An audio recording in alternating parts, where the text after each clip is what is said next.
तो first thing we are going to do कि अगर कोई इनमें से कोई भी डाउट है ना, just a quick discussion. Question number 1 to 6 sorry 1 to 6 any doubt? Question number 1 to 6 किसी को भी?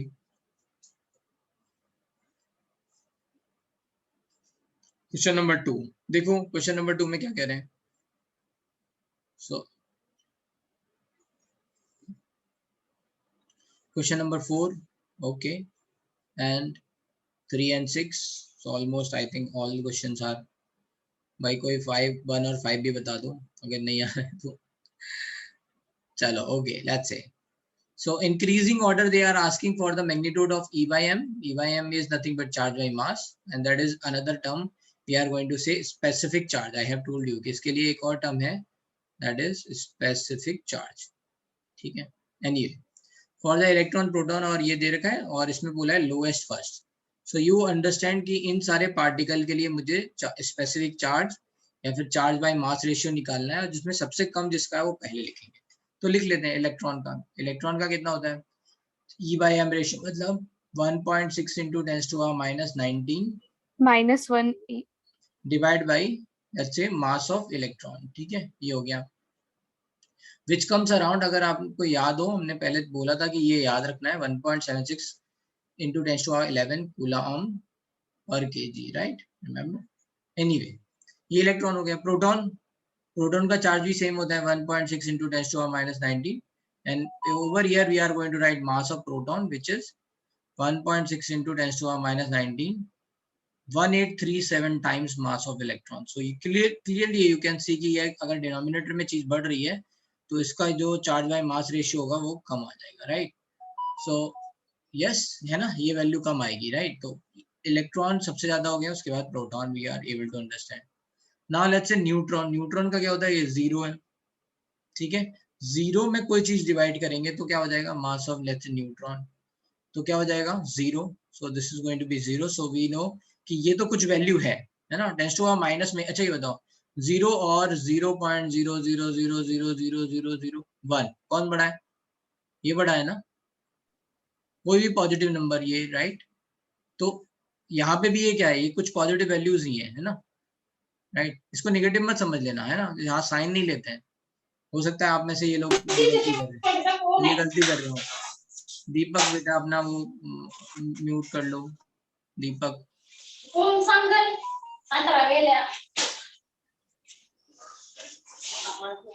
सॉरी दीप नॉट दीपक. दीप आपकी आवाज आ रही है.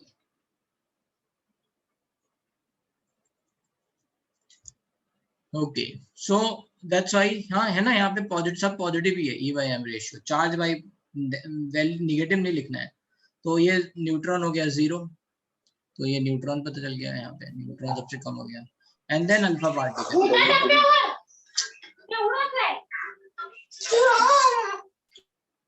चलो ना, I am just disallowing everyone. जिसको डाउट हो वो मुझसे पूछ लेना, ठीक है? उनको वो हाथ उठाना, फिर मैं अलाउ करूंगा आपको बोलने के लिए.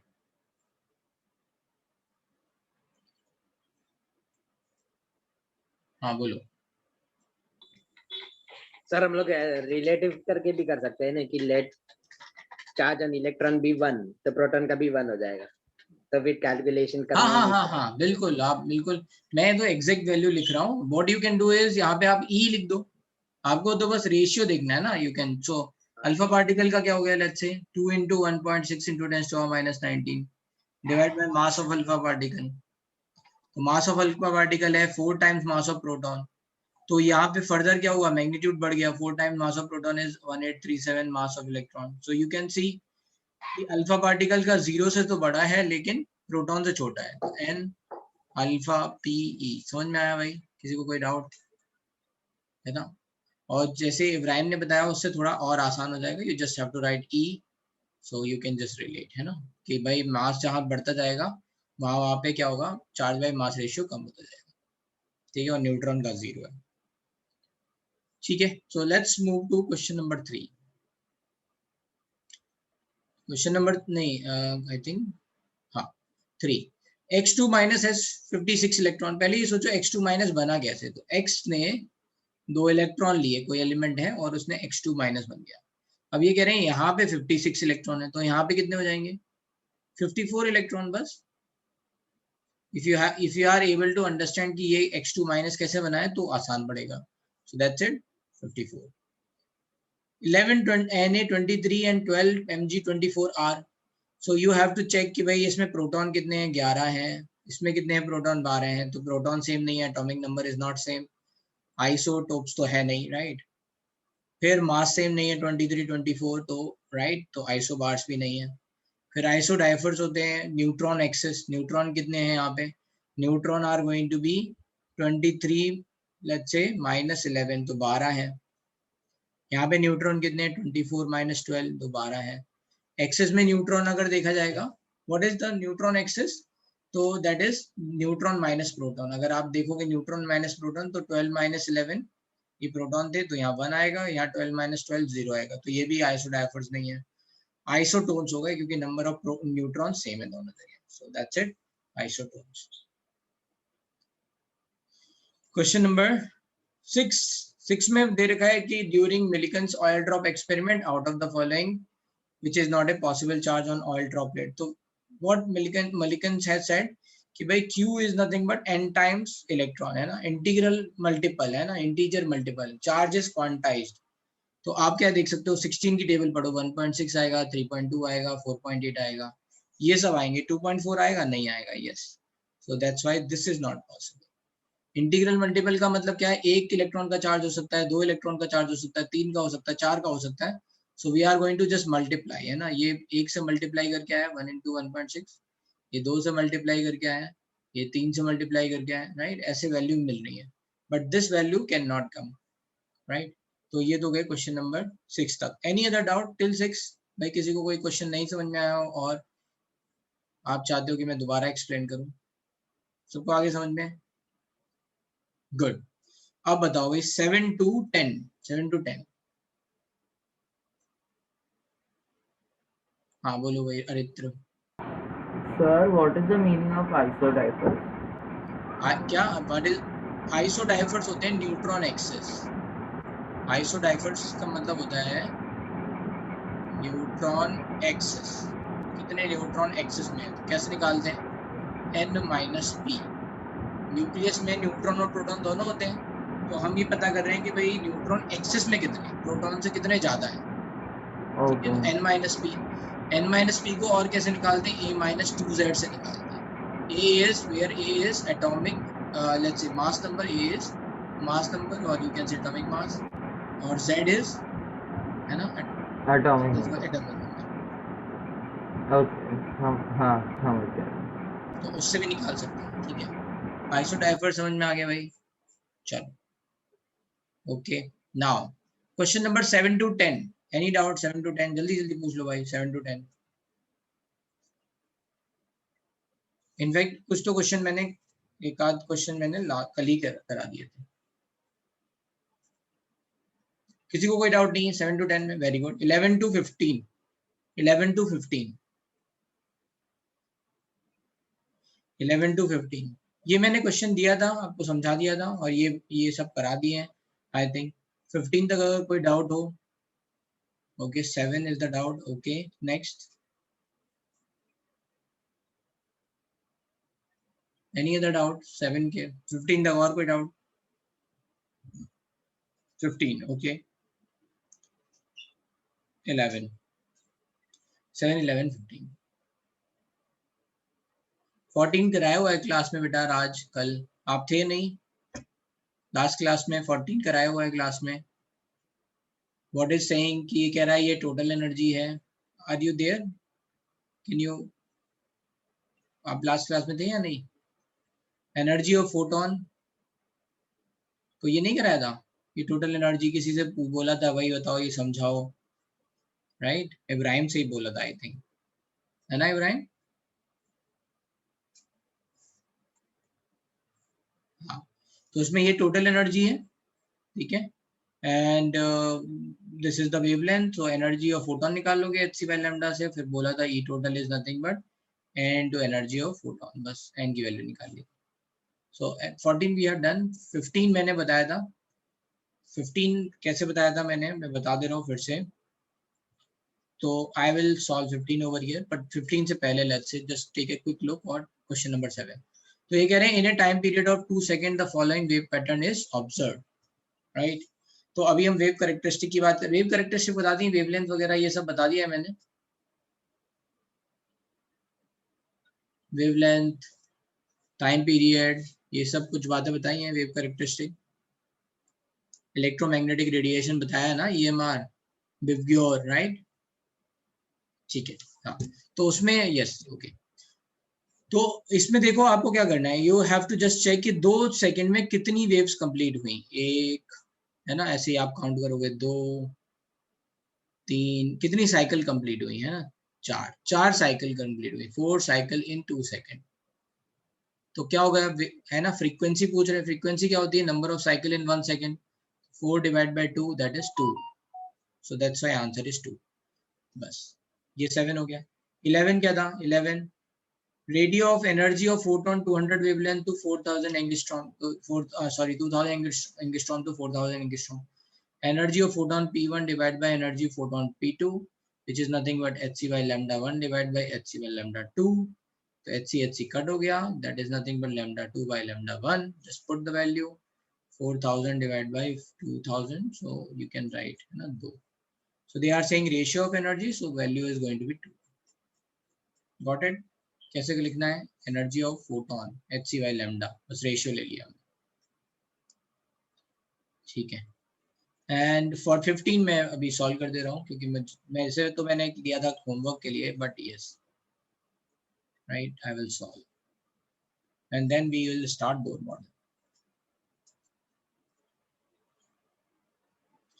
सो the question is again saying,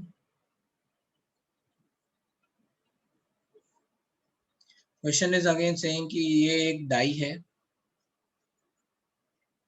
इस पे एक वेवलेंथ, इससे फोटोन गिर रहा है जिसकी वेवलेंथ है, energy let's say absorbed is hc by lambda, lambda की वैल्यू है 4500 एंगस्ट्रॉम। ये एनर्जी ऑफ फोटोन हो गई, ठीक है। या फिर अभी इसको नहीं लिखते हैं, एनर्जी ये एब्जॉर्ब हो रही है जिसकी लैम्डा ए वैल्यू है लेट्स से 4500 एंगस्ट्रॉम, ठीक है। अब ये जो भी एनर्जी यहाँ पे एब्जॉर्ब हो रही है, right, which is nothing but number of let's say photon absorbed into energy of photon absorbed, ठीक है। अब इस एनर्जी का 50% जो है वो री इमिटेड हो रहा है, so lambda E is nothing but 5000 angstrom and EE is nothing but emitted is nothing but NE, energy of photon emit, ठीक है। अब यहाँ रिलेशन लिखा हुआ है कि energy emitted is nothing but 50% of 50 by 100 into energy of absorbed, so you can write EE is nothing but EA by 2. What we know, what we want, ratio of quanta emitted to absorbed, emitted to absorbed, what they want कि कितने number of photon emit हुए, कितने number of photon absorb हुए, इसका ratio.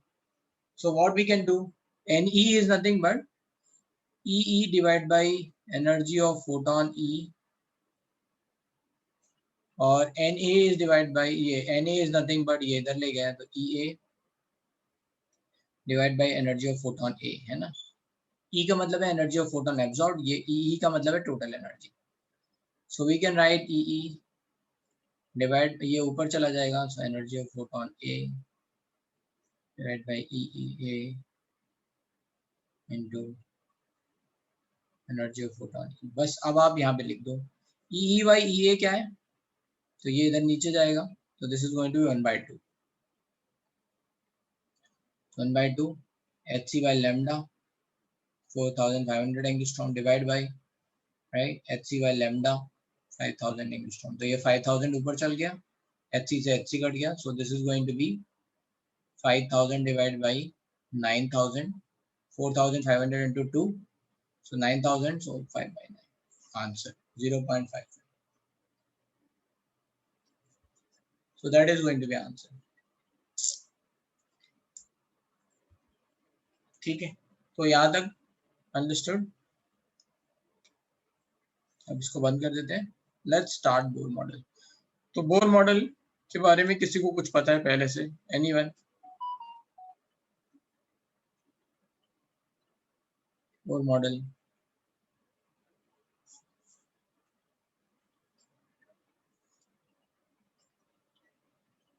ठीक है. Bohr model किसी को नहीं पता है? So Bohr model is applicable for uni-electronics. सबसे important part है, that is it is applicable for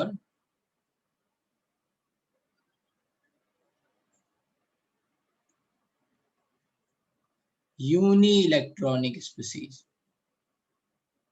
मतलब एग्जाम्पल है ना, hydrogen, helium plus ion, lithium 2+ ion, beryllium 3+ ion, boron 4+ ion, etc. ये किसके लिए? यूनी इलेक्ट्रॉनिक का मतलब है जिसके पास सिंगल इलेक्ट्रॉन हो, एक ही इलेक्ट्रॉन. क्यों? तो आपको याद होगा रदरफोर्ड मॉडल. रदरफोर्ड ने क्या कहा था? ये प्लैनेटरी मॉडल है और इलेक्ट्रॉन जो है वो न्यूक्लियस के बाहर चक्कर लगा रहा होगा, राइट. बट मैक्सवेल ने जब बोला कि बताओ इसकी स्टेबिलिटी एक्सप्लेन करो, तो he could not explain the stability of atom, कि भाई इलेक्ट्रॉन क्यों नहीं गिर रहा है. तो बोर ने क्या कहा? बोर ने है ना कुछ बातें बोली. पहले तो उन्होंने मॉडल को सिंपल रखा. You just want to see the interaction between a nucleus and electron, only one electron. Why it is important? क्योंकि अगर एक से ज्यादा इलेक्ट्रॉन होंगे, correct Mansi, good good good, but we will come to that point. ठीक है, आप यहाँ सुनो. ठीक है, बहुत इंपॉर्टेंट बातें कह रहे हैं. तो हुआ क्या, जैसे मान लो अभी एक से ज्यादा इलेक्ट्रॉन होते तो प्रॉब्लम क्या आ रही थी.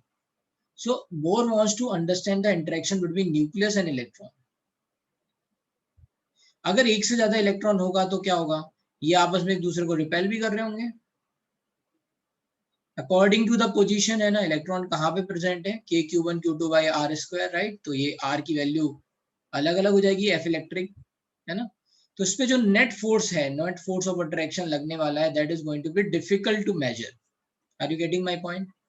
कि अगर एक से ज्यादा इलेक्ट्रॉन होंगे, राइट, तो वो रिपेल भी करेंगे. तो उस पे जो नेट फोर्स लगने वाला है वो उसमें दिक्कत हो जाएगी, क्योंकि इलेक्ट्रॉन की पोजीशन क्या है वही नहीं पता है हमें.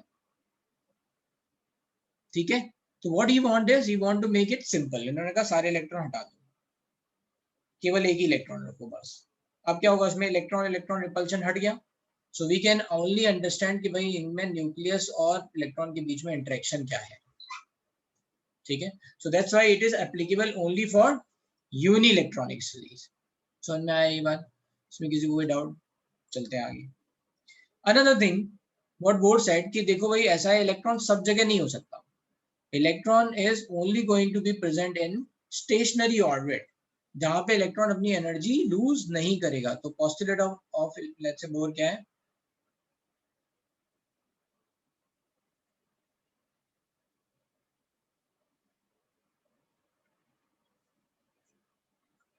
कि इलेक्ट्रॉन ऑर्बिट अराउंड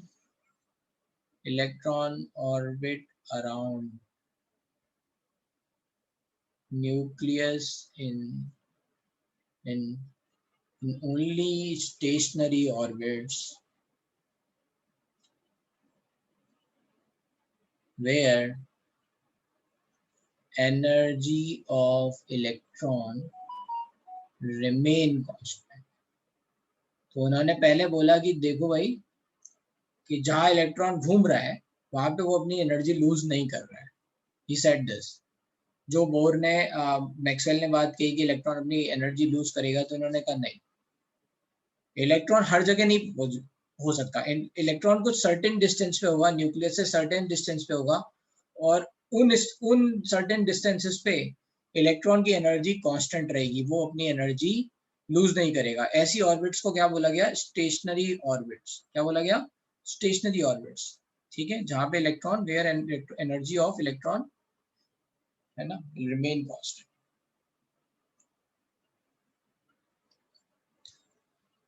ठीक है, what is the attraction force? तो इलेक्ट्रॉन is ऑर्बिटिंग, है ना, या फिर we can say electrostatic force. Force is responsible for circular motion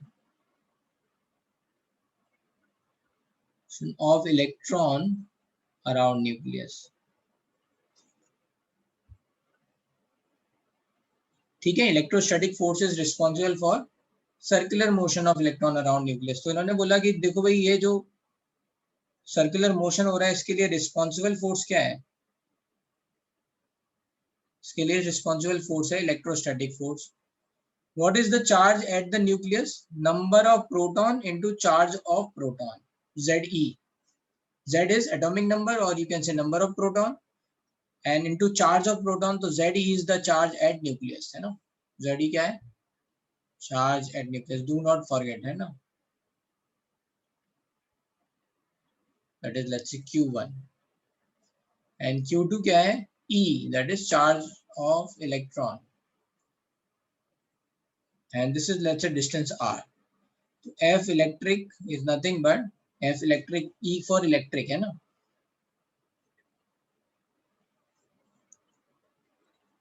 So we can write like this: electrostatic force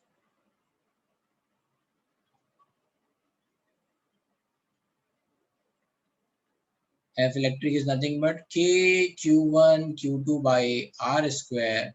So we will write F electric is nothing but K ZE into E R square, or you can say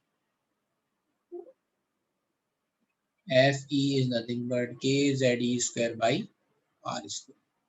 तो ये तो गया F electric force, and this is responsible for circular motion. Circular motion के लिए कौन सा force लगता है? Centripetal force. So this, hence, centripetal force. ठीक है, that is equals to FC is nothing but FE, which is nothing but K ZE square by R square.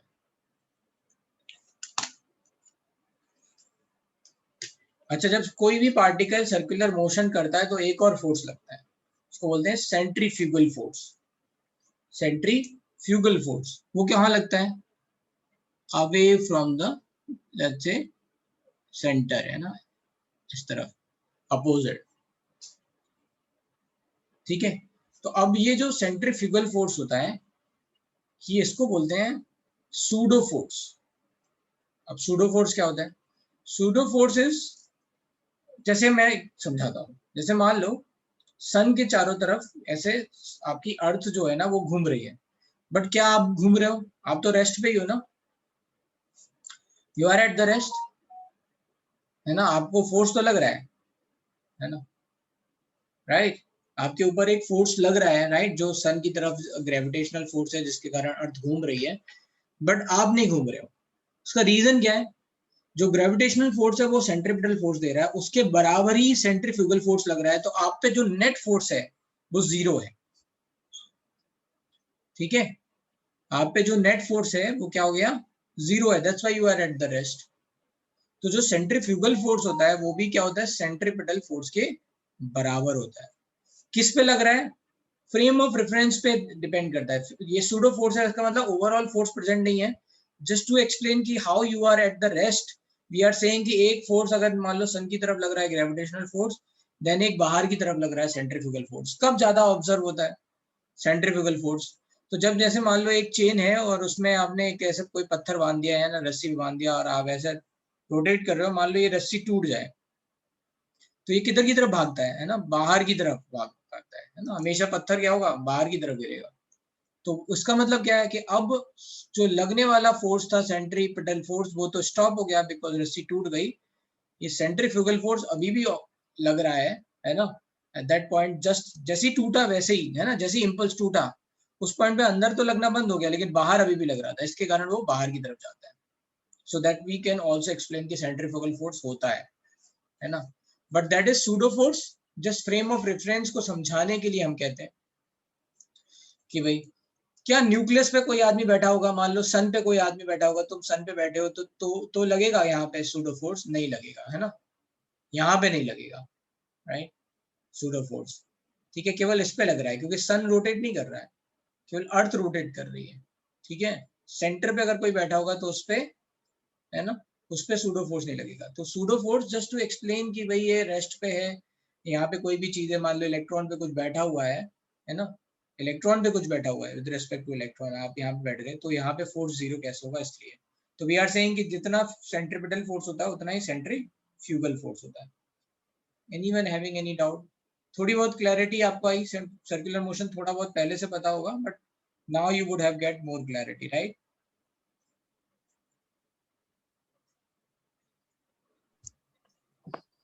हाँ sir हाँ सर ये सेंट्रीपेटल फोर्स इक्वल कैसे हुआ भाई, rest पे electrostatic? कैसे हो गए ये बताओ? How you are going to be at rest? जब नेट फोर्स जीरो होगा तभी ना, हाँ सर। करेक्ट? तो जितना अंदर की तरफ उतना ही फ्यूगल बाहर की तरफ, right? सर लेकिन इलेक्ट्रॉन कभी रेस्ट में नहीं रहेगा, हमेशा अरे मूविंग। नहीं नहीं, उस पे कुछ बैठा है, इलेक्ट्रॉन पे नहीं। इलेक्ट्रॉन तो इसके कारण मूव कर रहा है, तभी मैंने बताया अर्थ तो मूव कर रही है, लेकिन अर्थ पे तुम बैठे हो ना। हाँ सर। हाँ, तो तुम मूव नहीं कर रहे हो, तुम भाई, मैं अपनी चेयर पे बैठा हूँ, मैं ऐसे रोटेट नहीं कर रहा हूँ, है ना। हाँ, तो वो बता रहा। समझा सर। लेकिन हम लोग वो भी कर सकते हैं ना, सेंट्रीपेटल फोर्स mv²/r डाल के फिर r अभी कैंसिल अभी होगा। डालेंगे, अभी भाई ये नेक्स्ट बात वही लिखने वाले हैं, राइट? नेक्स्ट अच्छा इक्वेशन वही है। तो ओके। अभी केवल इतना बोला है ना, ये एफ इलेक्ट्रिक फोर्स हो गया, we are going to write the second part. ठीक है, अभी यस, नेक्स्ट आउट। सर इसमें अभी एक इलेक्ट्रॉन है इसलिए रिपल्शन एक्ट नहीं करेगा, बट जब भी बहुत सारे इलेक्ट्रॉन रहेंगे तभी करेक्ट रिपल्शन भी होगा ना, करेक्ट करेक्ट होगा, तो तो ये उससे बोर कोई मॉडल नहीं इफेक्ट है। होगा इलेक्ट्रॉन पे? तो नहीं, उसके लिए फिर क्या है, एक्चुअली बोर ने बिल्कुल सिंपल बात कही है ना, बिल्कुल बेसिक है, स्टैंडर्ड बातें हैं। जो बात कही गई वो आगे भी मतलब फॉलो वही लोगों ने देखा, इसलिए बोर मॉडल पढ़ रहे हैं। मल्टी इलेक्ट्रॉनिक के लिए फिर हम श्रोडिंगर इक्वेशन पढ़ेंगे, आगे क्वांटम फिजिक्स में जाएंगे। अभी हम इसकी लिमिटेशन भी देखेंगे। बोर मॉडल की लिमिटेशन यही थी कि इन्होंने मॉलिक्यूलर लेवल पे न्यूटन्स लॉ ऑफ फिजिक्स लगा दिए। न्यूटन्स लॉ ऑफ फिजिक्स तो बड़े बड़े पार्टिकल के लिए लग रहे हैं ना, बिगर पार्टिकल के लिए। क्वांटम लेवल पे ये लॉस पूरी तरह से वैलिड नहीं है, ठीक है, बट यहाँ पे लगा के उन्होंने फिर भी कुछ बातें ऐसी लेके आए जो सही थी, इसलिए पढ़ रहे हैं। अगेन साइंस में क्या होता है, मतलब एटॉमिक स्ट्रक्चर में तो काफी हिस्ट्री है। तो क्या हो रहा है, फिर से मैं बता देता हूँ कि मतलब साइंटिस्ट कुछ अपना असम्पशन लेके आए कि भाई ये बात सही है, ये बात सही है, कोई अपना रिजल्ट है उसको एक्सप्लेन कर रहे हैं कि ये ऐसे हो रहा है, ठीक है। किसी को लगा, किसी ने ऑब्जेक्शन उठाया कि भाई ये कैसे हो रहा है, समझाओ। अगर उन्होंने समझा दिया उसको तो ठीक है, उनकी बातें आगे चल रही हैं। नहीं समझा पाया तो कट गए मॉडल। तो फिर हमें पता है यहाँ पे कि सारे जितने लोग स्टडी किया था उन सबके बारे में थोड़ा ना पढ़ रहे हैं, केवल वो रिमार्केबल डिस्कवरीज पढ़ रहे हैं जिनकी बातें सही थी और आगे भी प्रूफ हुई राइट, केवल उनको पढ़ रहे हैं। तो बोर ने जो बात कही वो सही थी, हाइड्रोजन एटम के लिए बिल्कुल सही थी, आगे हम देखेंगे। मल्टी इलेक्ट्रॉनिक के लिए फिर दूसरा मॉडल है, right, we are going to see that. ठीक है, एनी अदर डाउट? चले आगे। तो इतना समझ में आ गया कि भाई ये जो सर्कुलर मोशन कर रहा है इसके लिए उन्होंने कहा ये आपका electric force apply, F electric let's say responsible होगा। अब होता क्या है centripetal force? What is centripetal force? जब भी कभी सर्कुलर मोशन होगा तो hence we can write F centripetal is nothing but mv²/r। ये हमें पता है बात, कोई भी पार्टिकल अगर सर्कुलर मोशन कर रहा है तो उसका उस पर लगने वाला फोर्स क्या होगा, mv²/r के बराबर होगा, which is equals to kze²/r². So this is very important, let's say equation, this is equation 1. So you can write mv² is nothing but, let's say इसको नहीं लिखते हैं equation 1, थोड़ा और सिंपल कर लेते हैं। तो mv² is nothing but kze²/r. This is equation 1, ठीक है। सेंट्रीपिटल फोर्स क्या होता है, mv²/r। सेंट्रीपिटल फोर्स बोल लो या फिर सेंट्रीफ्यूगल फोर्स कर लो, है ना, मैं दोनों लिख देता हूँ, which is nothing but mv²/r। ठीक है, अब चलते हैं, ये इक्वेशन 1 हो गई।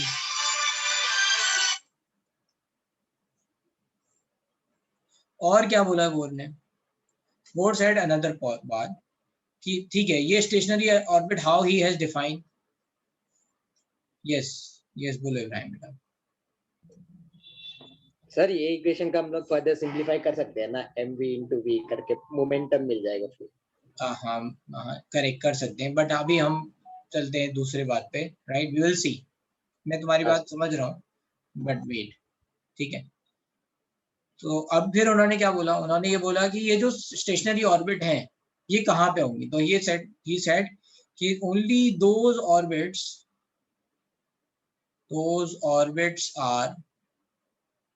Are stationary orbits where angular momentum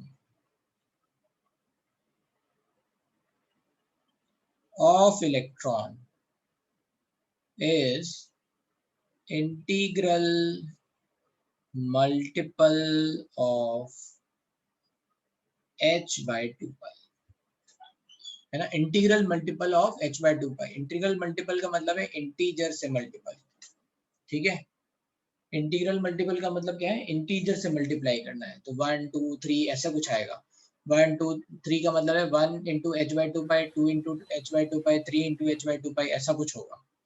तो ही सेड कि केवल वही स्टेशनरी ऑर्बिट मानेंगे जहां पे angular momentum of electron is going to be nh by 2 pi. तो hence you can write MVR. MVR is nothing but angular momentum.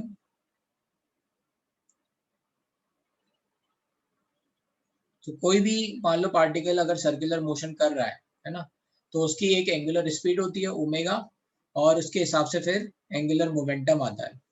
ठीक है, तो उसका फॉर्मूला होता है MVR. आई ओमेगा स्क्वायर से आता है, तो वहां तक नहीं जा रहे हैं अपन.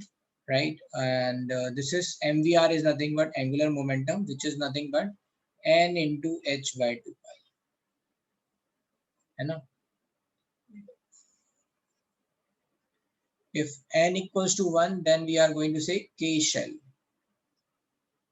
अगर n equals to 2 आ जाएगा तो l shell. आपने ये पढ़े होंगे KLMN.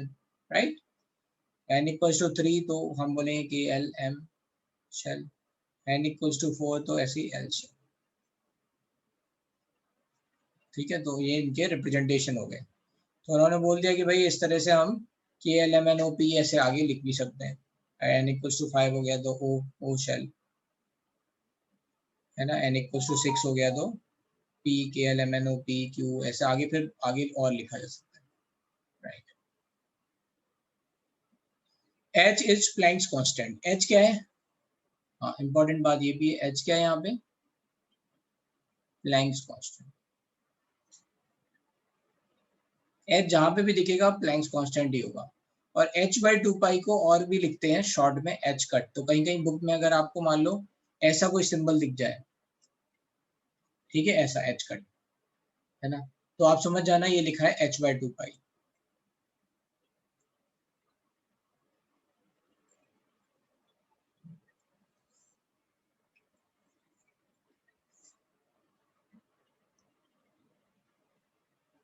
For n equal 4 it is KLMN. हाँ सॉरी, मैंने n नहीं लिखा, मैंने दोबारा से l लिख दिया. NOP. Right, KLMNOP.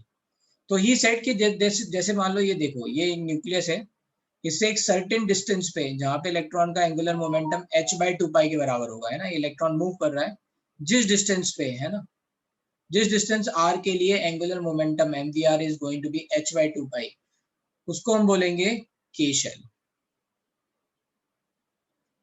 ठीक है, तो मैं K लिख दे रहा हूँ. फिर उसके बाद 2h by 2 pi होगा, तो वो क्या हो जाएगा? L.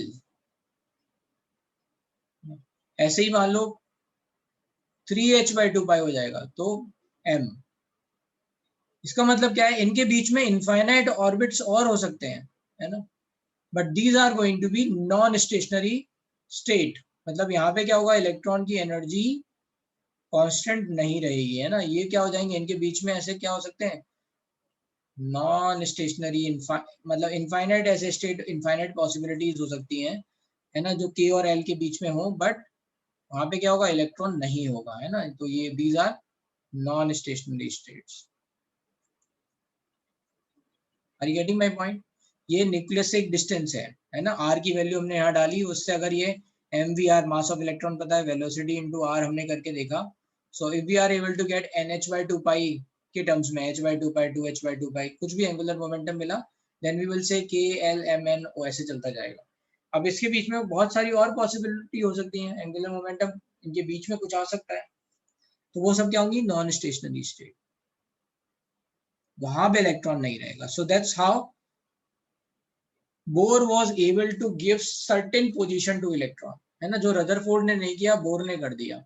he was able to dedicate कि ये भैया ये यहीं पे मिलेगा आपको, है ना, इलेक्ट्रॉन यहाँ पे मिलेगा, ये नॉन स्टेशनरी स्टेट हो गए, राइट। स्टेशनरी स्टेट्स कौन हो गए, ये आपके,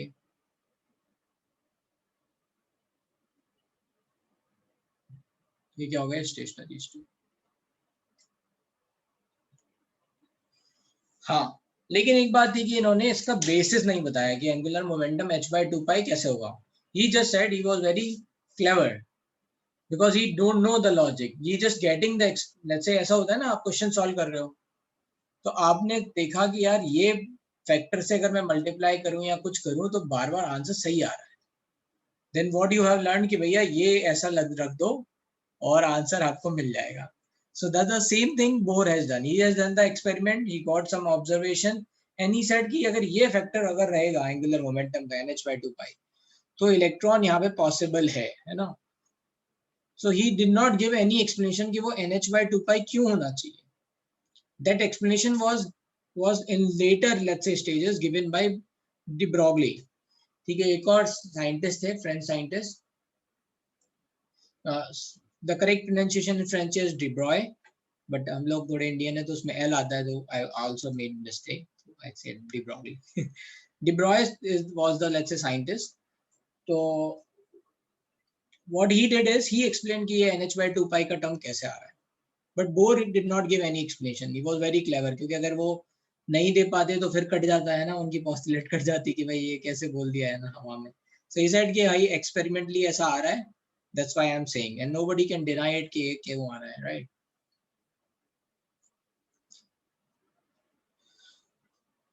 yes, बोलो भाई इब्राहिम, जल्दी जल्दी पूछते जाओ, है ना। सर जब ये, लेकिन जब ये एल शेल एम शेल में जाएंगे तो आर तो इंक्रीज होता जाएगा, तो mv स्क्वायर का वैल्यू तो कम होते जाएगा। हम उस पे ऐसे वो आएंगे, हम उस पे आएंगे, mv स्क्वायर कैसे कम हो रहा है ज्यादा हो रहा है, उसका पूरा भी डेरिवेशन करेंगे, तब you will be able to understand. हाँ ठीक है, हाँ बोलो मानसी, मानसी एंड सूरज, बोलो सूरज बेटा। Yes sir. तो सर मतलब ये नॉन स्टेशनरी स्टेट पे अगर इलेक्ट्रॉन गए तो उनका एनर्जी मतलब रेडिएट हो जाएगा और वो मतलब पॉसिबल नहीं है, और अगर स्टेशनरी स्टेट है इसी के कारण वो उनका एनर्जी कांस्टेंट रहता है। करेक्ट, तो वो अपना एनर्जी लूज नहीं कर रहे हैं, राइट। ओके इसका सर। मतलब है नॉन स्टेशनरी ऑर्बिट में इलेक्ट्रॉन होगा ही नहीं। Okay sir. ठीक है, इलेक्ट्रॉन यहाँ पे होगा ही नहीं। हाँ सर क्लियर हो गया, मुझे लगा कि के और एल के बीच में भी ऑर्बिट्स होते हैं, मतलब जो नहीं, स्टेशनरी नहीं होते हैं। हाँ लेकिन मैं कह रहा हूँ कि भाई ऐसी इनफाइनाइट पॉसिबिलिटी है, वहां पे इलेक्ट्रॉन नहीं होगा, क्योंकि वहां पे एंगुलर मोमेंटम आपका nh/2 पाई के बराबर नहीं है, इसलिए। ओके सर, मतलब इंटीग्रल मल्टीपल नहीं है। करेक्ट। Okay sir. अब ये हम इसका यूज कहाँ देखेंगे आगे बताएंगे हम, तब आपको देखेंगे इसका यूज, इसलिए ये बताया गया है ना? चले आगे। यस भाई, जब तक बाकी लोग लिख लो, है ना, कुछ रह गया हो आगे पीछे, जस्ट राइट। सर हाँ सर के एंड एल के बीच में इनफाइनाइट पॉसिबिलिटीज कैसे हो सकते हैं? अरे मान लो मैं ये कह रहा हूँ कि मैं 1 मीटर पे खड़ा हूँ, तुम 2 मीटर पे खड़े हो, बताओ 1 और 2 के बीच में इनफाइनाइट पॉसिबिलिटी है नहीं, 1.01 1.001 1.0001 अच्छा है या नहीं। अच्छा, हम इंटीजर की बात थोड़ी ना कर रहे हैं। Okay sir. हाँ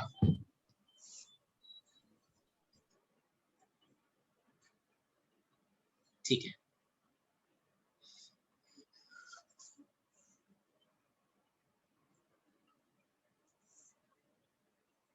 चलते हैं अब आगे।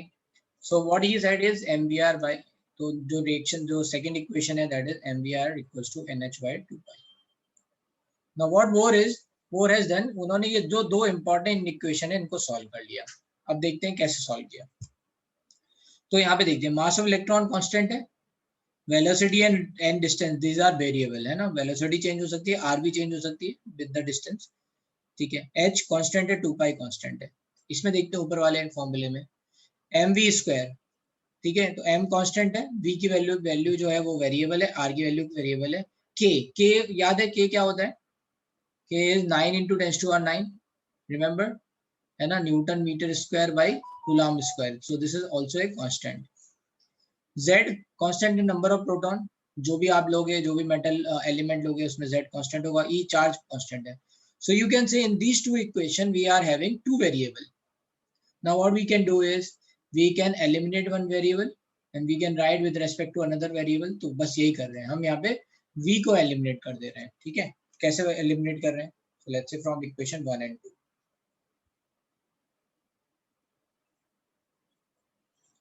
तो हमने यहाँ पे क्या किया, एक काम तो ये कर सकते, कैसे भी आप एलिमिनेट कर सकते हो, मैं बस ये कर रहा हूँ, मैं v की वैल्यू को लिख ले रहा हूँ इससे. ठीक है, nh by 2 pi into mr. This is from equation 2 and I am going to put in equation 1. mv square m into v square is nothing but m into n square h square divided by 4 pi square m square r square is nothing but mv square is nothing but we have seen kze square by r. That is from equation 1. I have put the value of v into this expression. तो बस यहाँ से m से m cut गया, r से r की power cut गई, right? So what is left? n square h square divided by 4 pi square m into r is nothing but kze square. और आप r इधर ले जाओ, kze square इधर आ जाएगा. So you can say r is nothing but n square h square divided by 4 pi square m dot kze square. अब ये values सारी कांस्टेंट वैल्यूज मिल गई आपको, है ना. So if you are going to put the value, ये बहुत important formula है, वेरी वेरी इंपॉर्टेंट. ठीक है, r is nothing but n square h square divide by 4 pi square m dot kze square. कैसे किया एक बार फिर से क्विकली देख लेते हैं. तो हमने दो इक्वेशन बनाई, दो इक्वेशन में दो वेरिएबल हैं, दोनों में we have eliminated one variable. जैसे वेलोसिटी को हमने लिख लिया nh by 2 pi into mr. ठीक है, एंड इस पूरी वैल्यू को है ना इसमें पुट कर दिया. mv square is nothing but kze square by r था, तो v की जगह रख दिया. तो n square h square 4 pi square m square r square is nothing but kze square by r. फिर ये सॉल्व कर लिया कट करके. So we are able to get r का expression. Understood?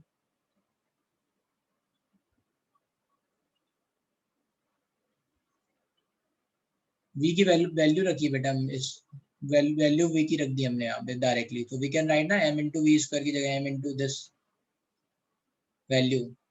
Got getting it Chirag? सही है ना? अगर समझ में आया देन से यस, नहीं तो फिर मैं और बताऊं. हाँ ठीक है, तो बस अब हमने क्या किया, r की वैल्यू यहाँ पे सारे कांस्टेंट की वैल्यू डाल दी.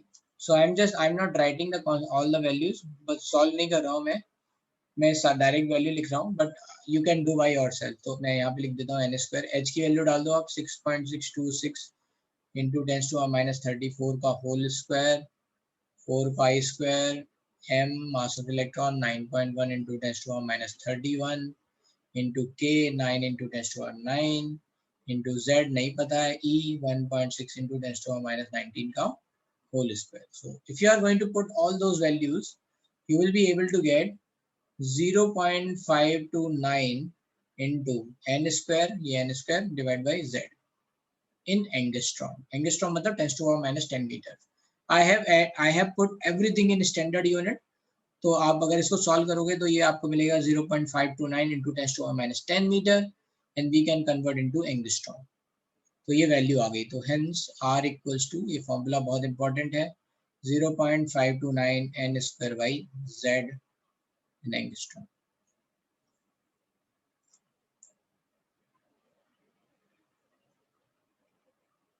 ठीक है, तो ये हो गया किसी भी nth ऑर्बिट में रेडियस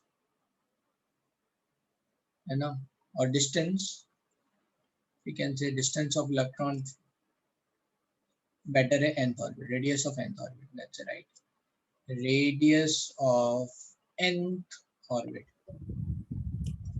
सर हाँ। अभी ये जो आर हमको मिला है उसमें 0.29 into n square by Z, आपने क्या लिखा है? जेड को कट किया आपने? जेड को कट इसलिए कर दिया, कई बार लिखते लिखते ये 2 दिखने लगता है, सो दैट्स व्हाई आप जेड ही लिख लो, and just to avoid any confusion I have done this n square by z। ठीक है, ओके। ये हो गया रेडियस ऑफ nth ऑर्बिट। अब देखते हैं फर्स्ट ऑर्बिट, है ना, so note radius of first orbit of hydrogen atom. ठीक है, radius of first orbit of hydrogen atom क्या निकल के आएगा यहाँ पे, n की वैल्यू 1 हो गई फर्स्ट ऑर्बिट, z क्या है हाइड्रोजन के लिए 1 है ना, atomic number is 1, so we can say r is nothing but 0.529 angstrom, so this 0.529 is nothing but first Bohr orbit, जिसको कहीं पे r0 भी लिख सकते हैं ना, ये कांस्टेंट वैल्यू हो गई। ठीक है, r0 राइट, सो इसको r0 लिख रहे हैं, r0, और यू कैन से a0।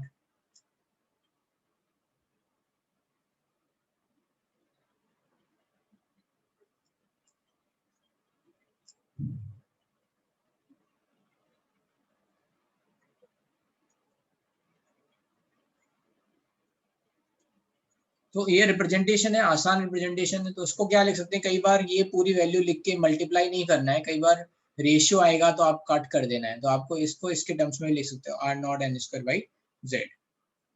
ठीक है, ऐसा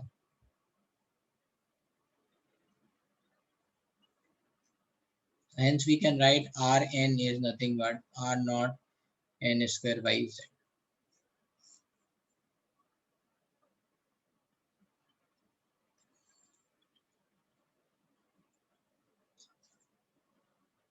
आप r0 लिख सकते हो, ठीक है, या a0 हम देखेंगे आगे, रिलेट करते हैं a0 के टर्म्स में, so that's why I have written over here a0।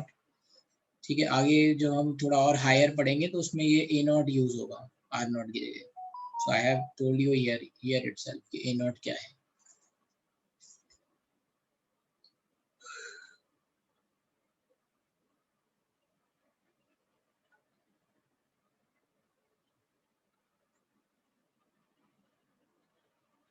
चलो अब चलते हैं आगे। अब रेडियस पता चल गई तो हम वेलोसिटी निकाल सकते हैं, क्योंकि वेलोसिटी के फॉर्मूले में हमने क्या लिखा था, if we are going to watch very carefully, we are के टर्म्स में लिखा है nh by 2 pi m into r, so we can write yes, so let's say velocity of electron in nth orbit,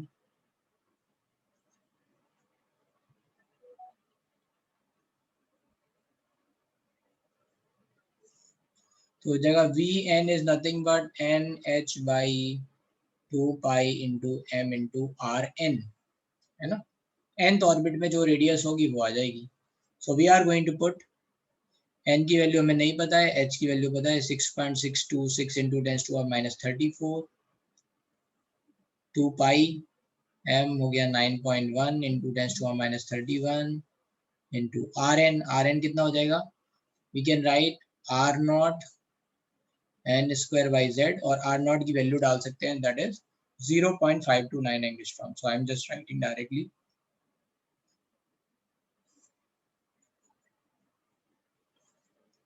let's say 0.529 angstrom को metre में convert करना पड़ेगा, because we are writing all the values in standard unit, ये joule में लिखा है, ये KG में लिखा है, तो यहाँ पे इसको भी मीटर में लिखना पड़ेगा, that's why 0.529 into 10⁻⁻10। Are you getting my point? ये किसी को दिक्कत तो नहीं है? ये वैल्यू कैसे पुट कर रहे हैं, इसलिए ये डिफिकल्ट बन जाएगा चैप्टर। अगर यूनिट गड़बड़ की तो और आंसर गलत आने लग जाएंगे, राइट? आप सब बिल्कुल सिंपल करो, है ना, सब स्टैंडर्ड में लिख लो, किलोग्राम में लिखना, ग्राम में मत लिखना मास, है ना। तो चाहे आप बुकलेट पढ़ रहे हो, बुकलेट में कई बार सॉल्ट एग्जाम्पल लिखे हुए हैं और उसमें आप सॉल्यूशन देखोगे तो उन्होंने हो सकता है किलोग्राम की जगह ग्राम में यूज किया हो कुछ, है ना। आप बिल्कुल कॉन्सेप्ट अपने क्लियर रखो, आप यूनिट सब स्टैंडर्ड रखोगे बस, ठीक है, चाहे सॉल्ट एग्जाम्पल में कुछ भी दे रखा हो, तो फिर गलती नहीं होगी, फिर आपको आसान लगेगा। Anyway, when you are going to solve all those exam let's say values, तो ये z ऊपर चला जाएगा, राइट, और ये n से n कट जाएगा, तो we are getting vn is nothing but, अभी मैं पूरी वैल्यू लिख दे रहा हूँ इस सबकी, ये कुछ ऐसा आता है 2.18 into 10⁻6 into z/n मीटर पर सेकेंड। अभी आप देखोगे ये जो वैल्यू है vn 2.18 into 10⁻6, ये अप्रोक्सीमेटली स्पीड ऑफ लाइट का लगभग 100 से 150 टाइम्स के बीच में है ना, मतलब मैं 100 टाइम ले ले रहा हूँ लेट्स से, अभी जस्ट समझने के लिए 10⁻6 को देख के। तो अगर आपको याद हो रेडिएशन, बीटा रेडिएशन के बारे में अगर कभी पढ़ा हो तो उसमें ये लिखते हैं कि speed of beta radiation is 1/100 times speed of light. Have you seen this? ये पढ़ा है किसी ने? वैसे तो पता, मुझे लगता नहीं कि बीटा पढ़ा होगा, अल्फा बीटा गामा रेडिएशन की प्रॉपर्टी। अगर नहीं पढ़ी है तो कोई बात नहीं, परेशान होने की जरूरत नहीं है। अगर किसी ने पढ़ी है तो वो ये रिकॉल कर सकता है यहाँ पे, है ना, कि speed of gamma let's say beta particle is nothing but 1/100 times speed of light, ठीक है। तो वो यहाँ से रिलेट कर सकते हैं। देखो स्पीड ऑफ इलेक्ट्रॉन कितनी आती है, 10⁻6 के टर्म्स में आती है, ठीक है। मतलब अगर हम देखेंगे कि लाइट के बाद कोई फास्टेस्ट पार्टिकल है तो वो यही है ना, बीटा रेडिएशन, इलेक्ट्रॉन भाग रहा है बहुत तेजी से 10⁻6, ठीक है। तो ये vn आ गया, फिर यहीं पे लिख लेते हैं नोट, है ना, that's a velocity or you can say speed, whatever you want to say, you know, speed of electron in first Bohr orbit of hydrogen,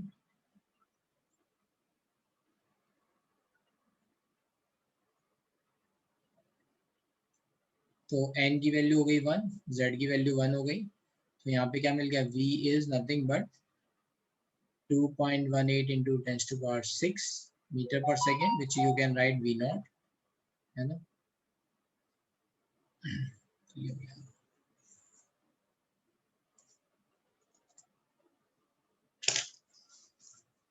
कोई दिक्कत यहाँ तक किसी को बोर मॉडल में? ये लेट्स से रिजल्ट्स हैं, कोई भी डाउट, एनी डाउट कैसे ये वैल्यू ला रहे हैं, राइट? याद रहेंगे तो पहला है आर में क्या है, n²/z, आर में क्या है n²/z, याद रखना पड़ेगा, थोड़ा सा गड़बड़ हो सकती है इसमें। और यहाँ पे क्या है z/n, यहाँ पे क्या है z/n, ठीक है। किसी को कोई प्रॉब्लम नहीं है, आई एम जस्ट अज्यूमिंग कि सबको समझ में आ रहा है, मजा आ रहा है, मजा आ रहा है। अच्छा, कितने लोगों ने एटॉमिक स्ट्रक्चर पढ़ा था पहले और अब उन्हें ज्यादा अच्छी तरह समझ में आ रहा है ये सब? आज दो।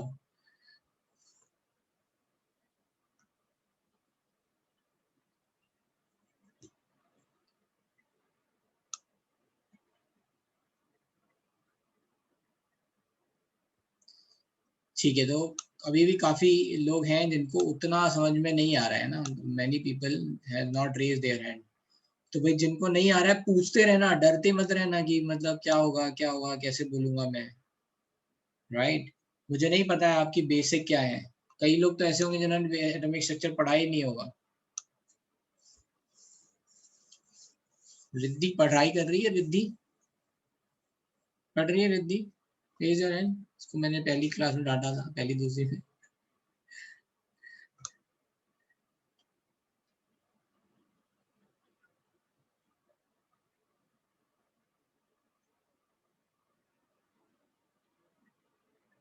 गुड, ठीक है.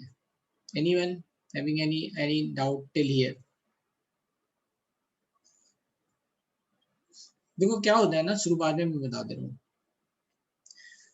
शुरुआत में आप लोगों को जैसे मैं डांट रहा हूँ तो हो सकता है बुरा जरूर लगेगा, राइट? बट रिमेम्बर, अगर थोड़ा आप पढ़ने लग जाओगे ना, फिर वो एक हैबिट बन जाएगी. और इजीली सबसे बिगिनिंग में क्या होता है, बहुत गलतियां होती हैं. तो this is a part of your life कि यहाँ पे आप सीख रहे हो, गलती करोगे आप सीखोगे, बट रिवाइज करते रहना, पूछते जरूर रहना है. मैंने कई बच्चे देखे हैं जो पूछते नहीं है. ठीक है, आई एम ऑलवेज देयर. अभी देखो फर्स्ट बैच वाले सारे बच्चे जो है ना बड़े कंफर्टेबल हो गए हैं, अपने आराम से डाउट पूछते हैं और उनके मैं डाउट बताते रहता हूँ. तो आप लोग भी जल्दी से कंफर्टेबल हो जाओ ताकि आपको और केमिस्ट्री समझ में आए. अभी तो जैसे मैंने किसी बच्चे से पूछा था कि केमिस्ट्री क्यों डिफिकल्ट लगती है, तो उसका आंसर बड़ा अच्छा था कि सब सिंबल बहुत सारे हैं. एलिमेंट्स में कब किसको एन बोलेंगे, किसको एन ई बोल देंगे, किसको एन आई बोल देंगे, किसको एन ए बोल देंगे. राइट? तो उसमें याद करने में ही अभी हालत खराब है ये कंस्टेंट. कितने लोग ऐसे हैं जिनको ये सिंबल याद नहीं होते?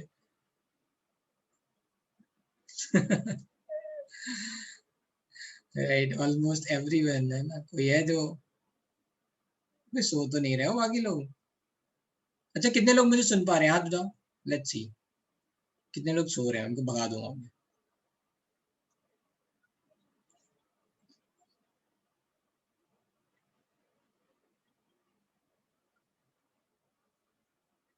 ठीक है, देखो दिख रहे हैं सब, तुम लोगों को भी दिख रहे हैं? देखो सबके हाथ नहीं उठे हैं, right? Only 34 students have raised their hand. बाकी ये 13 पता नहीं कहाँ है, कोई ढूंढ के लाओ.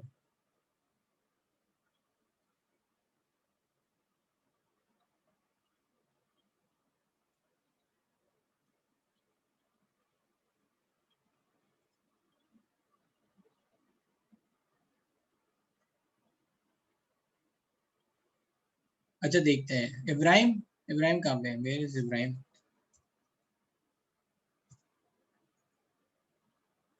हाँ, मैं तुम्हें बना रहा हूँ को होस्ट, राइट? इन सबको आप एक एक करके निकालते हैं, ठीक है? Just remove, I am just studying. Let's see कि कितने लोग वापस आते हैं. I will put enable room, enable waiting room. जिनके हाथ उठे नहीं है उनको अभी इब्राहिम निकाल देगा.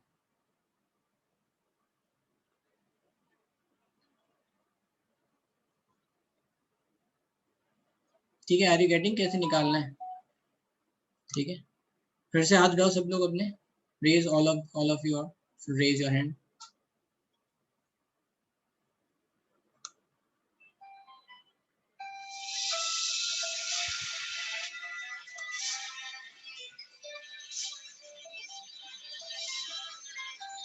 चलो अभी आगे चलते हैं.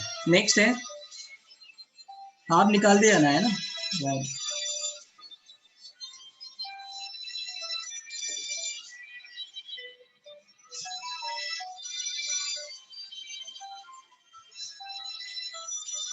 ओम बेटा आपको सुनाई नहीं दे रहा है ना?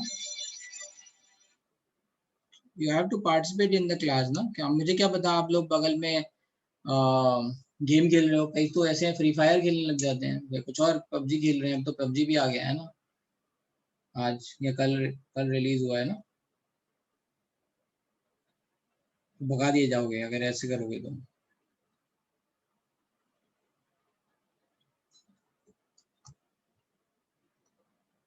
चलो अब चलते हैं आगे. चलो लेट्स सी.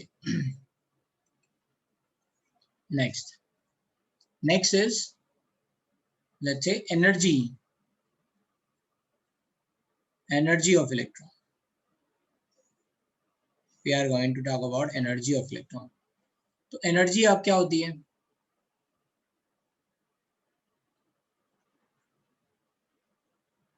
ठीक है, तो we know this part that total energy is equals to kinetic energy plus potential energy. And what is kinetic energy? Since total energy is this, है ना, kinetic energy plus potential energy. And what is kinetic energy? kinetic energy is half mv square, and from equation 1 you can say mv square is nothing but kze square by r, है ना, ये लिखा है ना, हाँ equation 1 ये mv square is nothing but kze square by r. So what we can write here, है ना, from equation 1 kinetic energy is nothing but half mv square की वैल्यू रख दी kze square by r, so that is kze square by 2r. समझ आया? फिर से मैं लिख दे रहा हूँ, kinetic energy is nothing but kze square by 2r. ठीक है, ये kinetic energy आ गई. What is potential energy? Potential energy is k q1 q2 by r. So that's why k q1 की वैल्यू ze, q2 की value e divide by r sign minus q1 q2, एक plus और एक minus.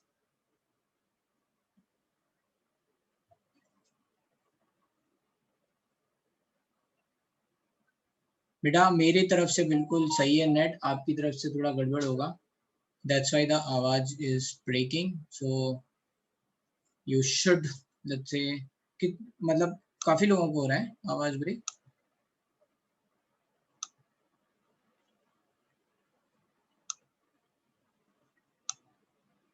नहीं ना, no. तो जिनको आवाज ब्रेक हो रहा है वही वो देखो अपना, आपका आगे भी फिर दिक्कत करेगा net. So minus kze square by r, तो we can write minus kze square by r. तो यहाँ से एक बहुत इंपॉर्टेंट बात आई कि potential energy is minus kze square by r and kinetic energy is 2 kze square by r, kze square by 2r. So we can write total energy is nothing but kze square by 2r kinetic energy minus kze square by r. So we are going to take kze square by r common. तो ये क्या बचेगा, 1/2 minus 1 which is nothing but minus half, minus kze square by 2. तो इससे क्या निकल के आया कि टोटल एनर्जी क्या आएगी, निगेटिव आएगी. Total energy of electron in any let's say orbit is going to be negative. ठीक है, यस बोलो बेटा एक एक करके. माइनस क्यों लिया आपने? तो पोटेंशियल एनर्जी हाँ सर. अपोजिट चार्ज है ना, एक पॉजिटिव है एक नेगेटिव है, तो प्लस इंटू माइनस माइनस. अच्छा ओके. सर अभी आपने यहाँ पोटेंशियल एनर्जी को k q1 q2 by r डाला है, मेरे को समझा नहीं कैसे डाला, क्यों डाला मतलब. ये फॉर्मूला है, अगर दो चार्जेस हैं और वो r डिस्टेंस पे हैं तो उनके बीच में पोटेंशियल एनर्जी क्या होती है, k q1 q2 by r. ठीक है, ये यू हैव मिस दिस, मतलब आपने अभी ज्वाइन किया है ना, तो ये मैं पहले पढ़ा चुका हूँ. पोटेंशियल एनर्जी दो चार्ज पार्टिकल के बीच में क्या होती है, k q1 q2 by r होती है. Okay sir. और ये भी मैं पढ़ा चुका हूँ, फोर्स ऑफ अट्रैक्शन क्या होता है उनके बीच में, k q1 q2 by r square. ठीक है, तो ये कहीं पे बीच में शायद सेकेंड या थर्ड लेक्चर में पढ़ाया है, वो देखना आप. ठीक है, चलो. तो ये टोटल एनर्जी आपकी निगेटिव में आ गई. और क्या फन फैक्ट आपको पता चला, hence we can say कि total energy is negative of kinetic energy and that is equals to potential energy by 2, है ना. पोटेंशियल एनर्जी क्या है, minus kze square by r, उसकी आधी आ रही है ना 2r, तो पोटेंशियल एनर्जी की आधी है और ये total energy minus of kinetic energy है. So this is very very important relation, very very important.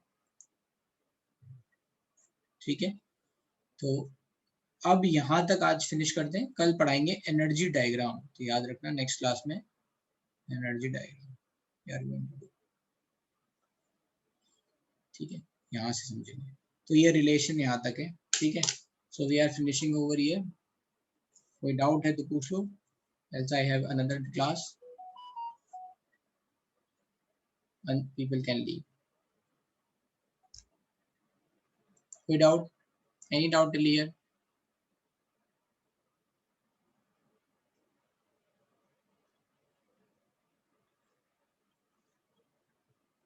चलो, okay, that's it then. Bye bye. Bye beta. Bye sir, thank you.